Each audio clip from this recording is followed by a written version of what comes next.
안녕하세요. 반갑습니다. 예, 너무 아름다운 계절인데요. 요즘 계절 너무 좋죠? 어떻게 지내고 계세요? 예, 이렇게 오시느냐고 수고 많으셨는데, 예, 오기 싫으셨죠? 예, 나들이 가고 싶으셨죠? 네. 너무 좋은 계절이라서 이 좋은 계절을 마음껏 누리셨으면 좋겠습니다.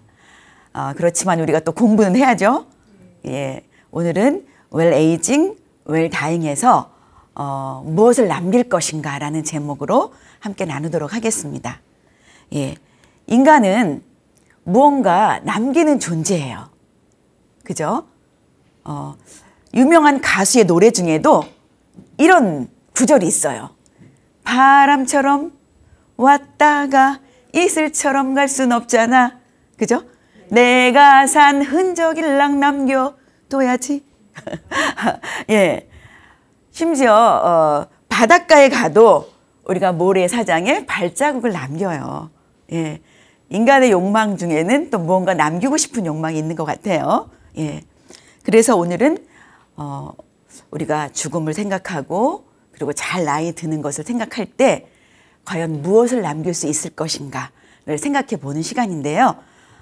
잘 나이를 든다는 것은 또 잘 살아가는 것이고 또 잘 살아가는 것은 또 죽음을 잘 맞이하는 것이기도 하거든요.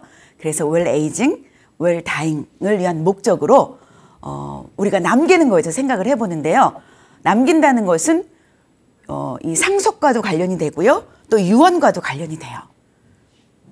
여러분들은 과연 얼마나 많은 것들을 남겨놓으셨나요? 요즘 특히 뭐 아파트 값이 많이 또 올라서 보다 많은 재산을 자손들에게 물려주실 수 있나요? 웃는 분도 계시겠지만 그렇지 않은 분도 계신 것 같아요. 네. 그래서 오늘은 인간은 무엇으로 이루어져 있는가에 따라서 각각 남기는 것이 다를 수가 있거든요. 그래서 4가지 관점에서 좀 살펴보려고 해요. 첫 번째, 인간은 육체적, 감정적, 지적, 영적으로 이루어진 존재예요. 그래서 각각의 것들을 남겨요. 육체적인 것들도 남길 수 있고 감정적인 것도 남기고 또 지적인 거, 영적인 것들도 남기죠. 첫 번째, 육체적인 존재로서 유형의 재산을 남기지요. 예, 아파트, 땅, 부동산, 동산, 그동안 축적한 많은 재산, 보여지는 유형의 재산을 남겨요. 여러분들은 자녀들에게 어떤 걸 많이 남겨주고 싶으세요? 이런 육체적인 존재로서 유형의 재산, 아파트 열쇠 많이 남겨주고 싶으신가요? 그동안 어떠셨어요? 많이 남겨두셨어요? 예, 그러면 좋죠. 그런데 그게 마음대로 안 돼요. 그죠? 예. 그러나 어떤 분은 이런 유형의 재산을 많이 남긴 분도 계실 거고요. 유형의 재산을 못 남겼다 하더라도 우리는 감정적인 존재이기 때문에 수많은 감정을 남겨요. 오늘 이렇게 오실 때도 이렇게 강의 들으시는 분들도 기분이 좋으신 분도 있고 아침부터 짜증을 낸 분도 있을 테고 그죠? 예, 마음이 다 달라요. 그때그때 우리는 감정을 표현하잖아요. 즐겁게 항상 웃는 분이 있는가 하면 항상 화를 내고 짜증내는 분도 많으세요. 그동안에 살아오시면서 어떤 감정을 가장 많이 남겼나 한번 생각해 보세요. 뭐 60, 50, 예, 40, 예, 30 이렇게 살아오시면서 어떤 감정을 가장 많이 표현하신 것 같으세요? 우리 어머니는 많이 웃으셨어요. 예, 인상이 그래서 확실히 좋으신 것 같아요. 예, 화를 많이 낸 분은 확실히 얼굴에 써 있기도 하고요. 우리 주름으로 남잖아요. 그리고 많이 웃는 분들은 주름이 생겨도 부드럽고 온화한 미소처럼 주름이 생기잖아요. 이런 감정들은 수많은 사람들에게 남겨져요. 우선은 가까운 나의 가족들, 친구들, 이웃들에게 나의 감정이 그대로 남겨져서 내가 이 세상을 떠나고 없어졌을 때 이분은 늘 웃는 분이었어. 우리 엄마는 어려운 일이 있어도 괜찮아. 기도하면 돼. 이러면서 항상 웃으셨어. 괜찮아. 잘 될 거야. 이러면서 웃으셨어. 그러면 엄마의 웃던 밝은 감정이 그대로 자녀들에게 남겨지는 거예요.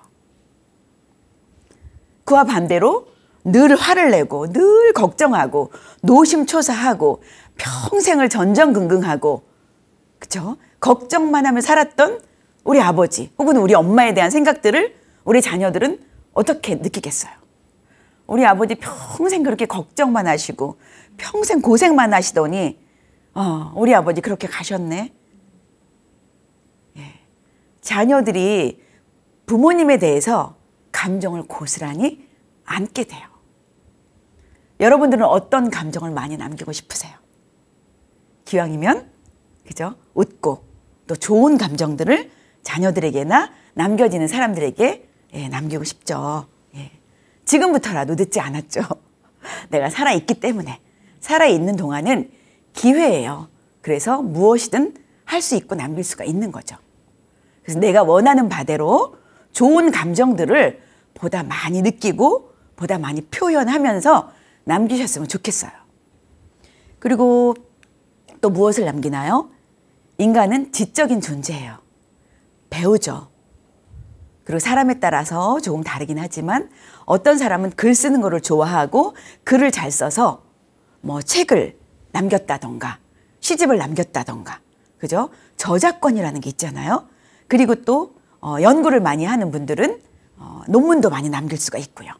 이렇게 우리는 지적인 재산도 남기고 지적인 유산도 남겨요. 요즘은 또 블로그라든가 SNS에 글도 많이 남기잖아요. 또 사진 찍는 사람들은 사진도 찍어서 남기기도 하죠. 이런 모든 것들이 지적인 유산이 되는 거예요. 예. 그래서 내가 하는 모든 행동들, 내가 만들어내는 모든 삶의 흔적들은 유산으로 남겨지는데 유익하게 남겨지는 것들도 있어요. 뭐 보란 듯이 책을 쓰지 않았다 하더라도 매일매일 글을 썼다, 매일매일 일기를 써서 SNS에 올렸다 이런 것들도 유형의 재산으로서 남겨지게 되는 거죠. 지적 재산으로서. 그리고 또 어떤 것을 남길 수 있나요? 예. 특별히 요즘은 디지털 유산이라 그래서 점점 더 디지털 유산에 대해서 많이 이렇게 생각해 달라는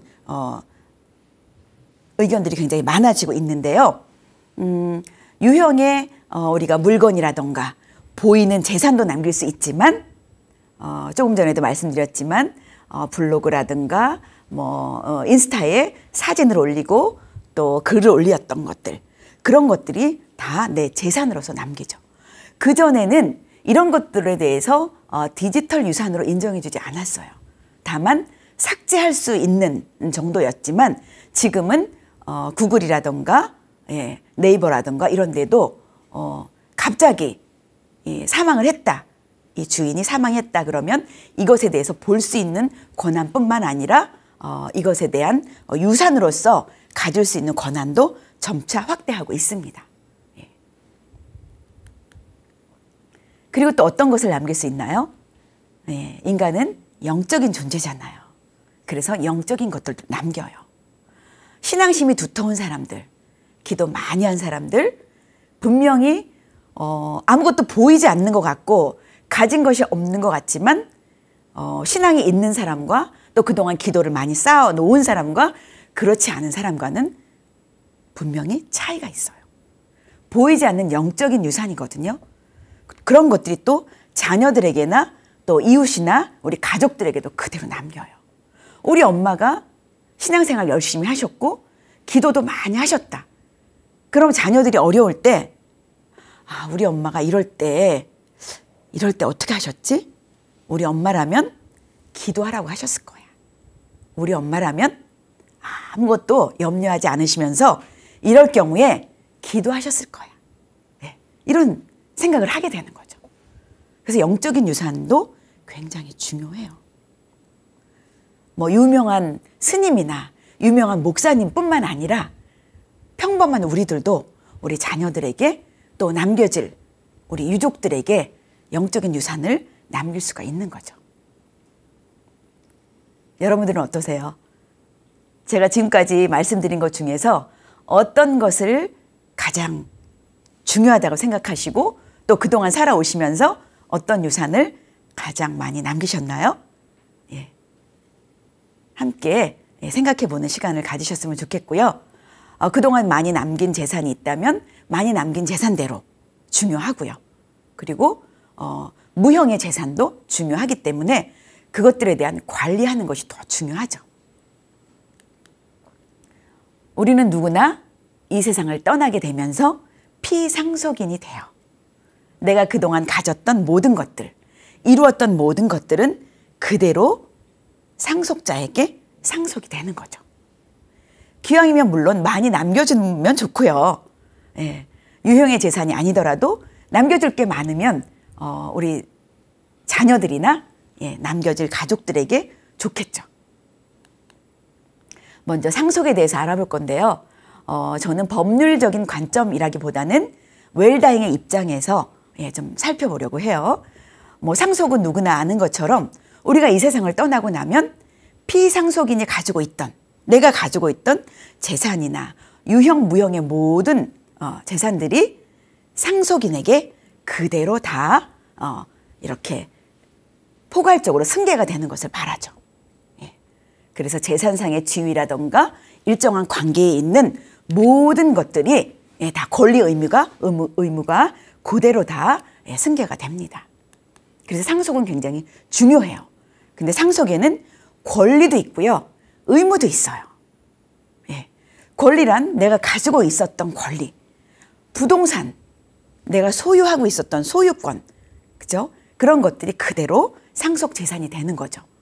가옥이라든가 토지, 당연하고요. 그리고 동산, 현금, 얼마나 많이 갖고 계신가요? 현금, 또 의류, 이런 옷들도 다 상속될 수가 있어요. 가방, 좋은 가방, 또 여자들은 명품 가방 좋아하잖아요. 명품 한두 개씩은 또 막 갖고 싶어 하고 있는 분들도 많으시잖아요. 그런 것도 다 상속 재산이 돼요. 또 겨울에 입는 밍크코트, 밍크코트도 너무 아깝잖아요. 비싸게 주고 샀는데 이런 것도 상속이 돼요. 그리고 요즘은 또 그림도 많이 모으시잖아요. 돈이 또 있는 분들은 그쪽도 많이 모으시는데 그것도 상속이 되죠. 또 이런 유형의 동산, 부동산뿐만 아니라 주택 임차권, 내가 전세 살고 있다, 월세 살고 있다, 보증금, 이런 것도 다 상속 재산이 되고요. 채권, 다른 사람에게 빌려줬던 돈, 차용 증서, 이런 것들도 다 상속 재산이 되고요. 또 지적 재산권, 내가 책을 썼으면 저작권이 계속 들어오거든요. 그리고 노래를 만들었다, 가사를 만들었다, 곡을 만들었다, 이런 것도 지적 재산권이기 때문에 계속 수입이 들어와요. 상표권, 실용신앙권, 이런 것들도 다 재산이기 때문에 그대로 상속이 되기 때문에 중요하죠. 이런 권리뿐만 아니라 의무는 내가 반대로 이렇게 갚아야 되는 거. 빚을 졌다, 그러면 갚아야 되는 의무가 있는 거죠. 또 보증을 섰다. 요즘은 예전처럼 이런 보증에 대한 폐해가 많이 없지만 그래도 혹시 내가 누구를 대신해서 보증을 섰다, 그러면 그것도 채무가 되기 때문에 반드시 그것도 갚아야 되는 거죠. 그런데 그런 것도 그대로 다 상속이 돼야 된다는 거예요. 상속이 이루어진다는 거죠. 자녀들은 모르는 나만이 알고 있는 빚이 있다. 내가 누구한테 돈을 빌려왔는데 자녀들에게는 말한 적이 없다. 내가 만약에 이 세상을 떠나고 나면 그대로 이것도 자녀들에게 고스란히 물려주게 되는 거예요. 근데 자녀들이 모르고 있다가 그대로 내가 상속을 받았다, 그러면 빚까지 고스란히 다 물려주게 되는 거죠. 그래서 상속에 대해서 어느 정도는 상식적으로는 알아두시는 게 좋아요. 우리가 상속을 따로 내가 유언을 하지 않으면, 상속은 우리나라는 법정 상속이기 때문에 민법이 다 정해져 있거든요. 그래서 그대로 상속이 돼요. 그래서 유언을 해두는 게 중요해요. 난 유언할 만큼 재산이 없는데 무슨 유언할 필요가 있어? 그런데 유언을 해두지 않으면 그대로 법대로 상속이 되는데요. 요즘 우리나라 법은 자녀는 1대1, 그죠? 예, 그리고 배우자는 1.5예요.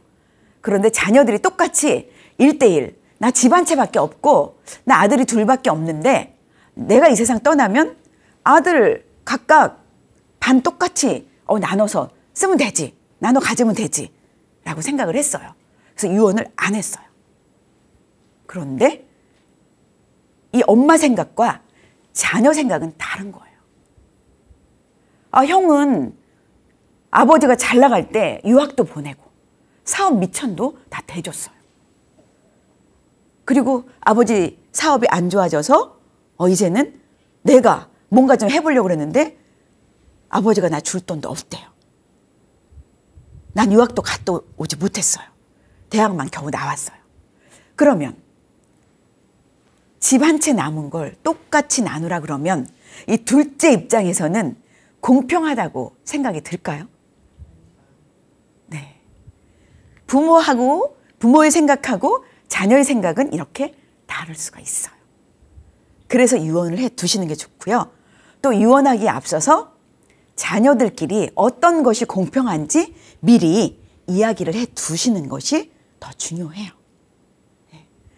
법대로 하면 되지 법만 믿었다가는 오히려 자녀들 간에 분란을 일으킬 수가 있답니다. 그런데 내가 이렇게 유언을 해 두면 어떤 거가 우선일까요? 예, 맞아요.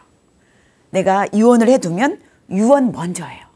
민법이 상속에 대해서 정해놓고 있어도 내가 한 유언을 먼저 해주는 거예요. 그래서 유언을 해두는 게 중요하고요. 우리나라 민법은 당사자의 유언이 없으면 법대로 해요. 그래서 상속인의 범위와 순위, 상속분을 정해놓고 있어요. 1순위는 누군가요? 예, 1순위는 배우자하고 직계 비속, 그러니까 자녀들이에요. 항상 상속인이 되는 거죠. 만약에 직계 비속이 없다, 자녀가 없으면 직계 존속하고 배우자만 되는 거예요. 부모님이 살아계시면. 그런데 부모님도 살아계시지 않고 자녀들도 없고 배우자도 없다. 그러면 3순위로 내려가는 거예요. 형제 자매로. 그런데 만약에 원래는 법대로 1대1로 정해져 있지만 자녀들은 한국에 살고 있던 딸이 하나 있고 이제 아들이 있었는데 아들은 미국에서 살고 있고 딸은 한국에 살면서 부모님 옆에서 부모님을 이렇게 도와드렸어요. 그런데 똑같이 1대1로 나누라고 하면 한국에 살고 있던 딸은 엄마 아플 때마다 병원에 모시고 가고 또 생활비도 대드리고 마트에 가서 장도 받아드리고 늘 드나들면서 도와드렸어요. 그런데 부모님이 어머니가 돌아가시자 미국에 살고 있던 오빠하고 나하고 똑같이 이 집을 나눠 가지래요. 그러면 공평한가요? 예. 그럴 때는 기여분이라는 게 있어서요. 예. 내가 엄마 옆에서 생활비도 대드렸고 병원 갈 때 병원비도 대드렸고 이렇게 마트 다니면서 생활비 다 이렇게 내가 보조해 줬던 거 이런 것들에 대해서 예. 그 몫을 기여한 몫을 더 받을 수가 있어요. 그래야 공평하지 않겠어요? 예.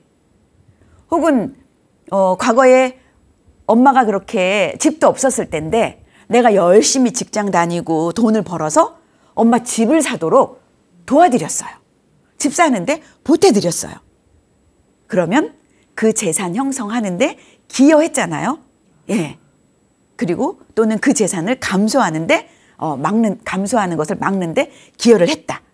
또 부모님을 특별히 부양을 했다. 그럼 그런 모든 기여한 것에 대해서 이렇게 그 몫을 더 받을 수가 있어요.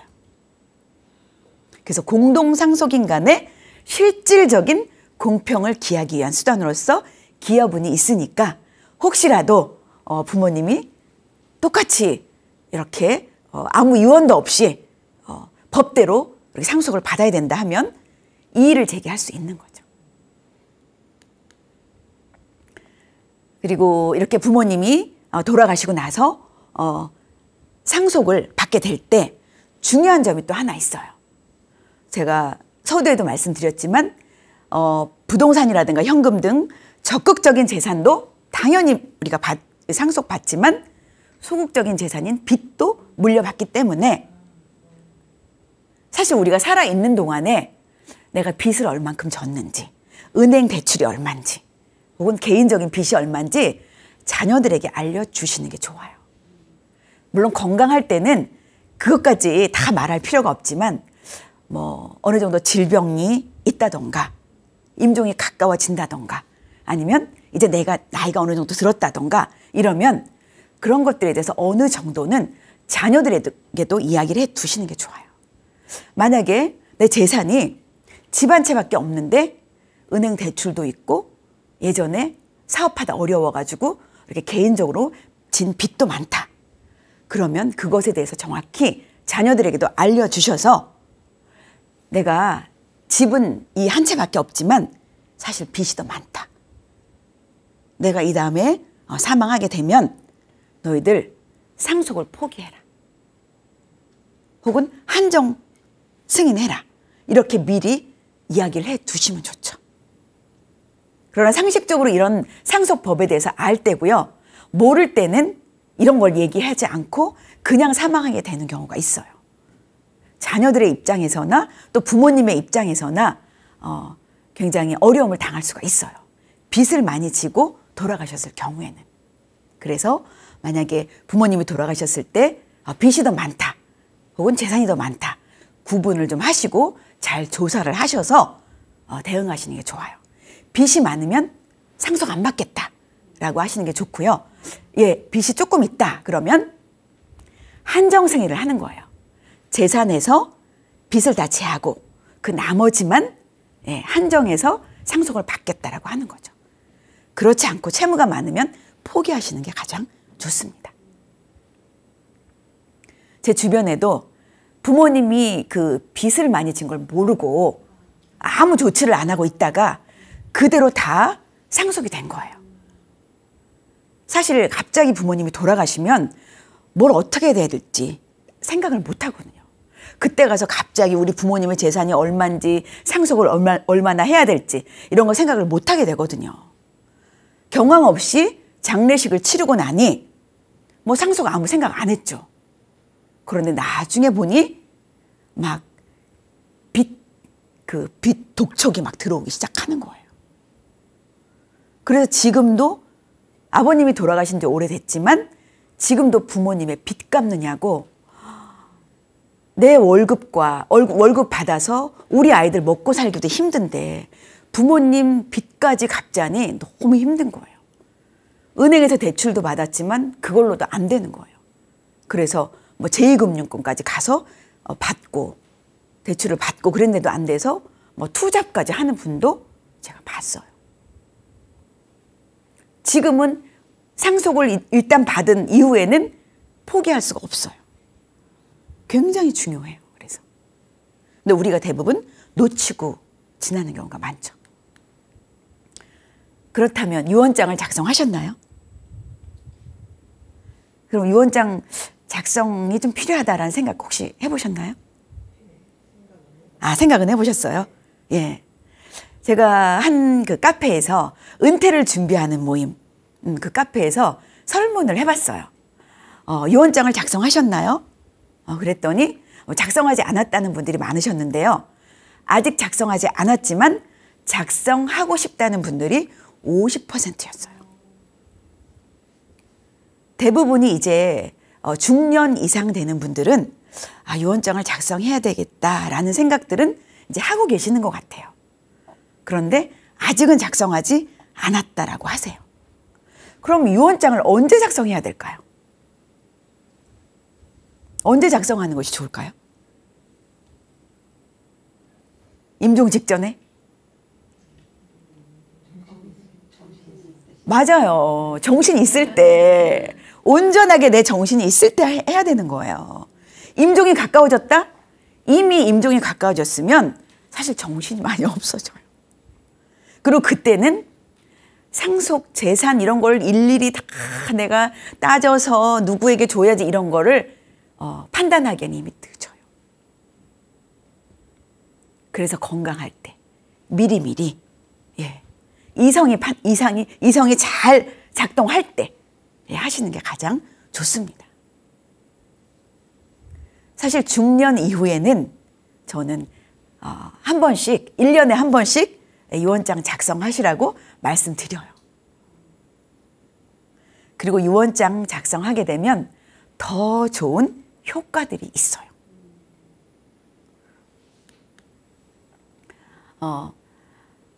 우선은 첫 번째는 내가 사망하고 나서 우리 자녀들이 갈등이 생기는 것을 없앨 수 있고요.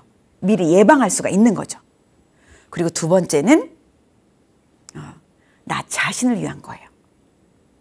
유언장을 한번 작성해 보시면요. 그냥 막연히 생각하고 있던 거하고 달라요. 작성을 하시면 어머 내 삶이 어떻게 살아왔는지 그리고 어떻게 살아가야 할지 그리고 누가 소중한 존재인지 다시 보여요. 내 삶이 보여요. 그래서 유언장을 한번 작성해 보시라는 거예요. 막연하게 머릿속으로만 생각하는 거하고 직접 손으로 작성하는 거하고는 전혀 달라요. 나는 가진 것도 없어. 그냥 전세 지금 이거 1억짜리, 2억짜리 전세 살고 있는데 나 죽으면 그냥 이 장례식 끝나면 나머지 알아서들 가지면 돼. 돈이 얼마 없다고 싸우지 않을까요, 자녀들이? 요즘은요, 몇백 가지고도 싸워요. 단지 돈 때문이 아니에요. 공평하지 못하고 섭섭한 마음이 들어서요. 제가 아까 말씀드린 것처럼 내가 이렇게 엄마한테 효도를 다 하고 내가 이렇게 애썼는데 왜 내가 남은 이거 몇천만 원 안 돼도 이거 가지고 내가 왜 똑같이 나눠야 돼? 이런 마음이 드는 거예요. 그래서 법대로 하면 되지 하다가는 절대 자녀들끼리 문제가 해결이 안 돼요. 또 어떤 사례가 있었냐면요.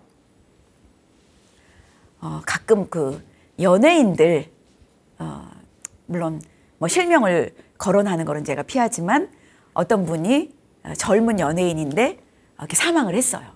근데 그 분이 어떻게 살아왔냐 하면 오빠랑 둘이 살았어요. 엄마가 예전에 벌써 20년 전에 집을 나갔어요. 그래서 자녀들을 양육의 의무를 다하지 않았었고 엄마로서의 책임을 다하지 않았죠. 그런데 이 딸이 죽자 막 매스컴에서 막 보도가 됐거든요. 그동안에 연예인 생활하면서 돈을 많이 벌었고 집도 있고 재산이 있는 거예요. 그럼 이 재산이 누구한테 가겠어요? 아직 결혼을 안 한 미혼이에요. 미혼이면 뭐 형제라든가 부모라든가 이렇게 가죠. 우선은 부모에게 가는 거죠. 배우자도 없고 자녀도 없으니까. 그런데 갑자기 20년 동안 연락이 안 되던 엄마가 나타난 거예요. 그 재산의 절반을 달라고.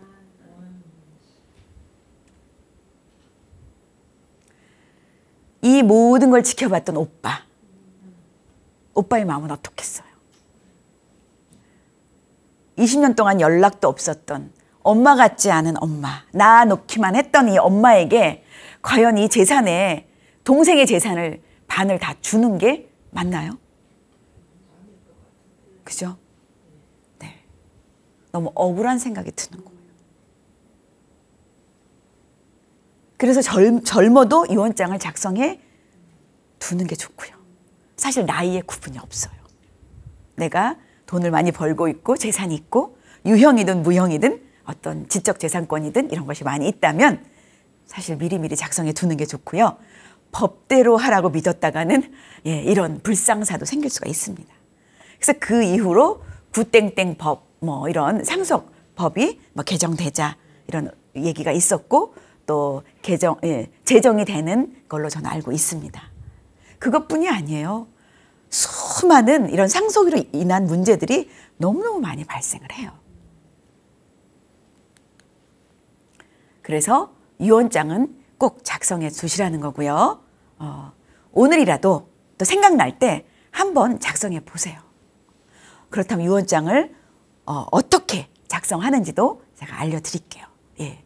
유언장을 작성하고 나면 삶이 달라져요. 저는 이미 20년 전에 작성을 해봤고요. 가끔 2년에 한 번, 1년에 한 번 이렇게 작성을 새롭게 또 해요. 그럼 이렇게 유언장을 작성하고 나서 다시 갱신을 했다. 또 올해 또 작성을 했고 내년에 또 작성을 했다. 그럼 나중에 어떤 게 유효할까요? 맨 처음에 작성한 유언장이 유효할까요? 아니면? 네, 맞아요. 가장 나중에 작성한 유언장이 유효합니다. 유언장 작성해 놓고 나 마음이 바뀌었어. 이거 어떡하지? 고민하고 걱정하지 마세요. 다시 쓰시면 돼요. 그런데 자필 유언장을 작성하시려면 더 유의할 것들이 많이 있어요. 예. 유언의 내용은 상속에 관한 것도 할 수 있고요. 재산에 관한 내용도 할 수 있고 또 가족 관계에 대한 내용도 할 수 있고요. 또 내가 만약에 재산이 많이 있는 경우라면 이것이 그대로 유언이 집행이 돼야 되는데 유언 집행자도 지정해 둘 수가 있어요. 그죠? 물론 이제 변호사를 둘 수도 있고요. 예. 가장 좋은 방법은 뭐 공증을 해서 뭐 변호사에게 의뢰를 하는 것이 가장 좋은 방법이지만 그렇게 하지 않더라도 유언 집행자를 따로 지정해 둘 수도 있습니다. 유언의 종류는 여러 가지가 있어요. 5가지가 있는데요. 자필 유언, 자필 내가 스스로 쓰는 유언장, 또 녹음하는 녹음 유언장, 공정증서 유언, 또 비밀증서 유언, 그리고 구수증서 유언 이렇게 5가지가 있는데요. 자필 증서를 제외한 다른 유언장들은 증인을 요하는 거예요. 그리고 돈이 들어가기도 하고요. 비용이 발생하기도 해요. 우선은 우리가 손쉽게 할 수 있는 자필 증서 유언에 대해서 말씀을 드릴게요. 자필 증서는 말 그대로 내가 스스로 작성을 하는 거예요. 그리고 자필을 쓸 때는 내용의 요건이 반드시 들어가야 되는 요건이 있어요. 유언의 내용 반드시 들어가야 되죠. 뭐 어떠한 것을 누구에게 내가 상속한다라던가 그런 자세한 내용을 작성을 하시고 그리고 나서 작성한 날짜, 연월일을 반드시 작성하셔야 돼요. 예를 들어 오늘이라면 오늘 날짜 정확하게 2022년 몇 월 며칠까지 작성하시고요. 그리고 내가 살고 있는 집 주소, 서초구 방배동이다. 서초구 방배동 뭐 무슨 아파트. 그러면 무슨 아파트까지 작성하시면 안 되고 무슨 아파트 몇 동 몇 호까지 작성을 하셔야 돼요. 그리고 이름 반드시 쓰고 날인을 하셔야 되는 거예요. 그럼 대리인이 내가 글씨를 잘 못 써. 대신 누가 좀 써줘. 그래서 대리인이 작성을 해줬다. 난 거기다 사인만 했다. 유효할까요? 예, 반반이신데. 예. 자필 유언장이라고 말씀드렸잖아요. 자필 유언장은 내가 써야 되는 거예요. 누가 대신 써준 거는 자필 유언장이 아닌 거예요. 예. 그런 경우는 이제 공정증서, 이제 변호사한테 가서 쓰는 거고요. 그리고 컴퓨터로 작성을 했다. 컴퓨터로 쓰고 요즘 컴퓨터로 많이 하잖아요. 컴퓨터로 작성만 하고 사인만 했다. 유효할까요? 컴퓨터도 아니요.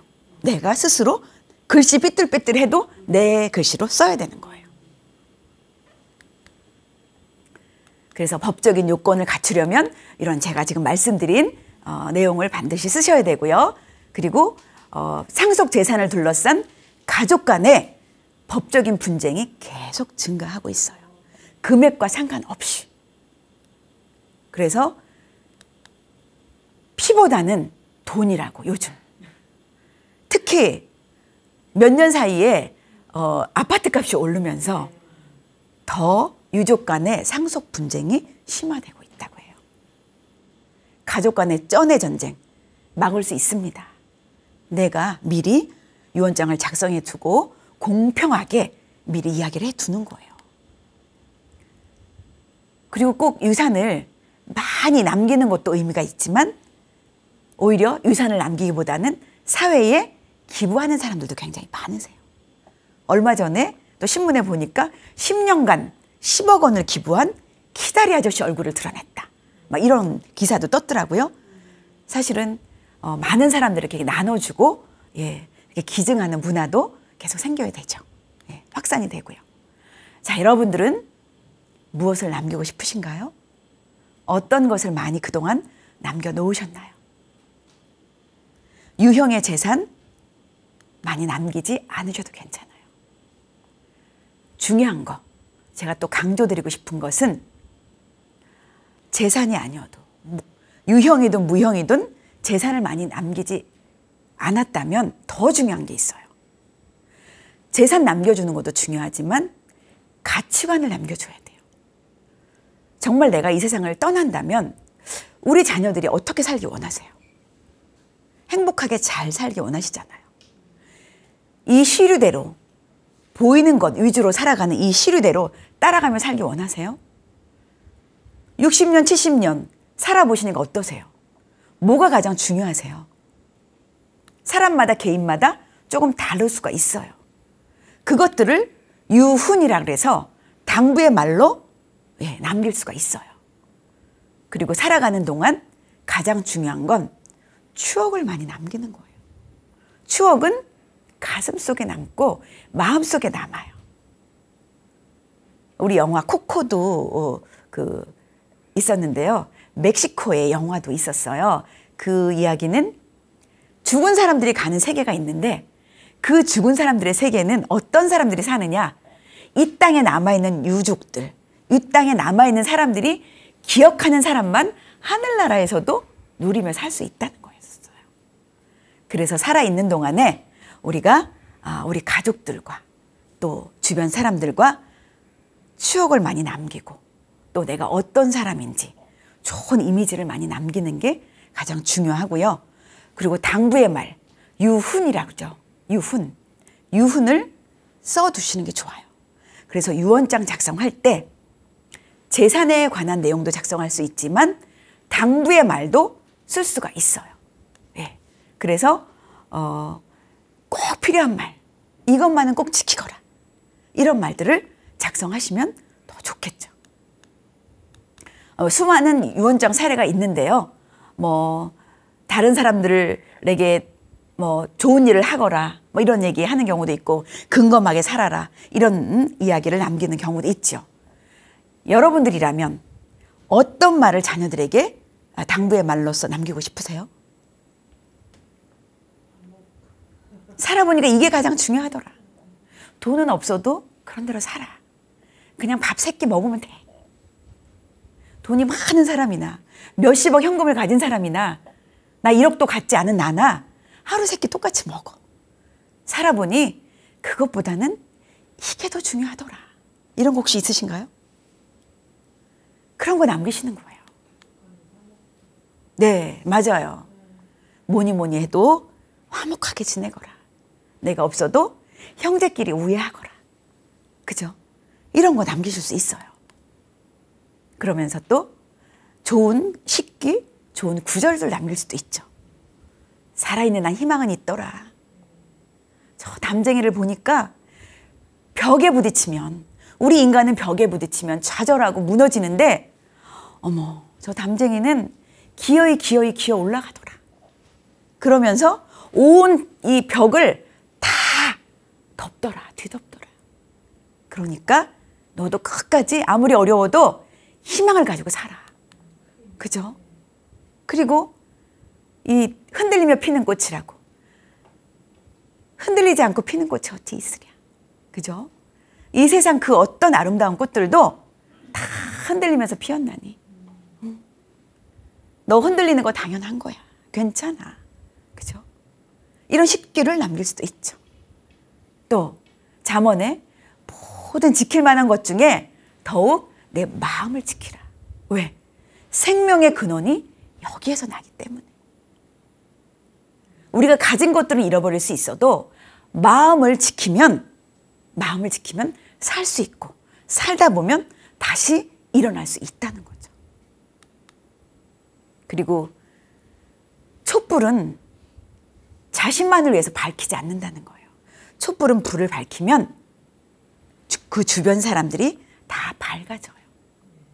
그러니까 다른 사람을 위해서 기도하는 마음, 다른 사람을 돕는 마음, 그런 마음들은 결국은 나 자신을 위한 마음이 된단다.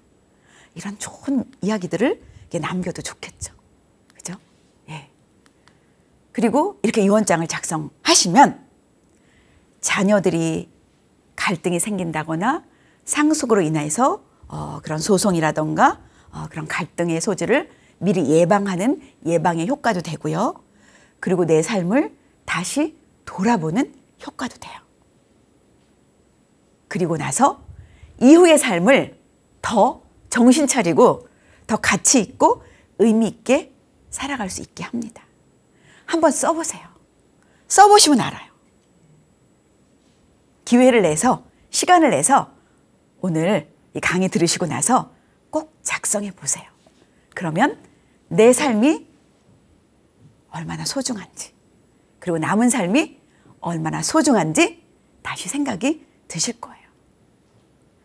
자, 인간은 육체적, 감정적, 정신적, 지적인 존재, 영적인 존재라고 말씀을 드렸어요. 여러분들은 어떤 것을 남기고 싶으세요? 바닷가의 모래사장에 발자국을 남기면 금방 파도가 몰려왔을 때 사라지고 말아요. 그렇지만 내가 사랑하는 사람들에게 따뜻한 말, 따뜻한 마음, 추억, 함께 나눈 시간들, 이런 것들은 그대로 다 남습니다. 그리고 우리 부모님이 어떻게 사셨는가? 중요한 일을 만났을 때 무엇을 우선순위로 했는가? 그죠? 사람을 어떻게 보았는가? 일의 우선순위를 어떻게 보았는가를 따라하게 돼요. 그죠? 말하지 않아도 그대로 가치관이 상속이 돼요. 그래서 최고의 유산은 무엇을 남기는 것이다? 가치관을 남기는 것이다. 나의 살아온 삶의 가치관을 남기는 것입니다. 그리고 최고의 유산은 내가 살고 있는 일상의 삶의 모습입니다. 오늘 얼마나 기쁘게 살고 있는지, 얼마나 행복하게 살고 있는지, 그리고 얼마나 웃으며 의미 있게, 가치 있게 살고 있는지에 따라서 우리 자녀들에게 깊이 있게 각인될 것입니다. 자, 여러분은 무엇을 남기시겠어요? 수유에는 주머니가 없습니다. 공술에 공수거. 아무리 많이 가진 사람도 하나 가져갈 수가 없어요. 우리에게도 언젠가 이렇게 마지막 가는 날이 올 거예요. 그때 여러분 무엇을 남기시겠습니까? 아무것도 가져가지 못합니다. 사랑하는 이들과 지금 살아있을 때 사랑하는 시간을 많이 가지시고요.